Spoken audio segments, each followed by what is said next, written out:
Fresh polling since that FBI letter came out points to a change in voter enthusiasm. As of now, the Washington Post ABC News tracking poll shows Mr. Trump with a 1-point lead in a four-way race. But take a look at this. The percentage of Clinton backers who say they are very enthusiastic has dropped in recent days from 51 to 43%. In addition, voters in that same poll who said they would definitely turn out on Election Day favor Mr. Trump by 11 percentage points. Veteran pollster and noted focus group organizer Frank Luntz joins us from New York. Frank, as you look at these new numbers, what do you think? I think the Trump people are pretty happy about it, and they're happy because they see all the trends moving in that right direction.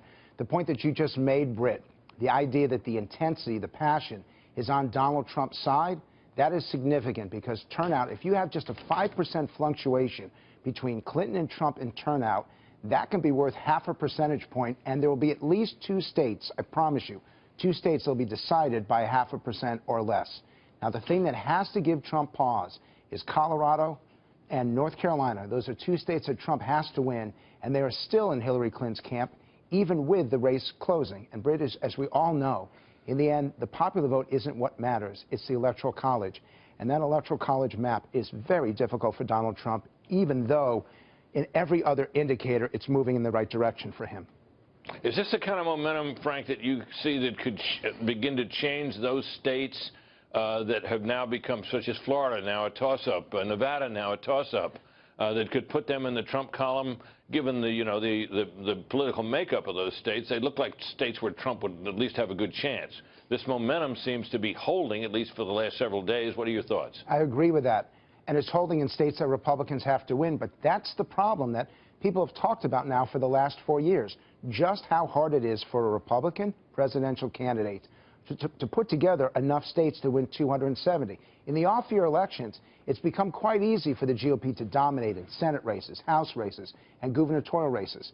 But in the higher turnout, frankly, more voters of color, more younger voters, the GOP has not been doing well among those people. They are still not doing well now with just a week to go, and that's holding the Donald Trump back. I want to ask you about one other, the numbers I mentioned, which was the lead that Mr. Trump holds, at least in that Washington Post tracking poll, of about 11 points among people who say they're definitely going to vote on Election Day. Now, I should add to that that Mrs. Clinton enjoys a lead in excess of 10 points among people who say they've already voted. So she's up there, but of course that group is smaller than those that will turn out on Election Day. What does that suggest to you about the possibility that Mr. Trump could overtake her with the voters that turn out on Election Day itself? Well, we've seen early voting, particularly in 2012, benefit Barack Obama, and it's basically on track now. In some states, the Republicans are doing a little bit better than they did in 2012, but Democrats tend to vote early. Republicans tend to vote on the day of the election itself. They're traditionalists, and they appreciate the value of Election Day. To me, I'm not following the national polling, and I do think that the numbers will continue to narrow. I only care about Nevada, North Carolina, and Colorado.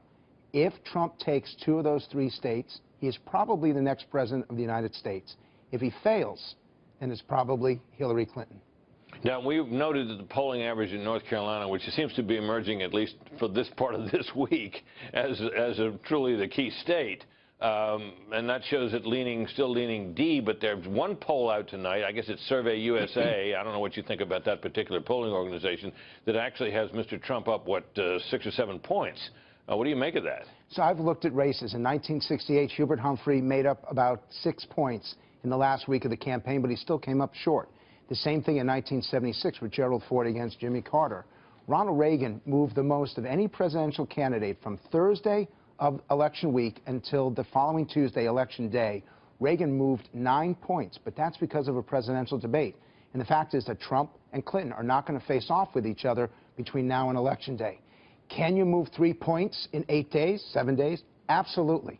But it is still better to be in Hillary Clinton's position right now, where she's had a consistent lead in those 3 states. Okay, Frank, always good to have you. Thanks very much. Thank you, Britt.